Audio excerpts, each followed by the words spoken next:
Today we're going to talk about the ergonomics of sleep. We spend about a third of our time sleeping, and so we're going to talk about different things that you can do as far as tweaking your position and using pillows that might help to open up the shoulders and even prevent lower back pain. When you're sleeping, you want to be as aligned as possible. I know that of course you're going to shift as you're asleep, and that's fine, but you at least want to start off in a good position, and maybe your body will start to find it very comfortable and want to stay in that position all night. Most people sleep on their side, and so when you do, usually the top shoulder kind of collapses forward and it crunches off your rib cage, and it also just reinforces those patterns of tightness in your pectoral muscles. Another thing that happens is oftentimes people use a pillow that's either too big or too small, and it kinks the head to one side or the other. Another thing that happens is the knees end up falling towards each other, and it just kind of reinforces that tightness in the inner thigh, those adductor muscles. We're going to look at a couple of ways to minimize that. The first thing is just to make sure that you have a pillow that's the right size for you. You want to make sure that your neck is long and straight, not kinked to the side.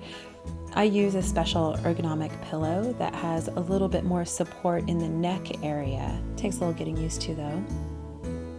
I also like to sleep with a pillow right in front of me. I kind of throw one arm over it, and it really helps me to keep my shoulder from collapsing forward as I'm asleep. I also sleep with a pillow between my knees. Now that pillow is a special knee pillow. It's an hourglass shape, which helps it to stay better, but you can really use any kind of pillow between your knees.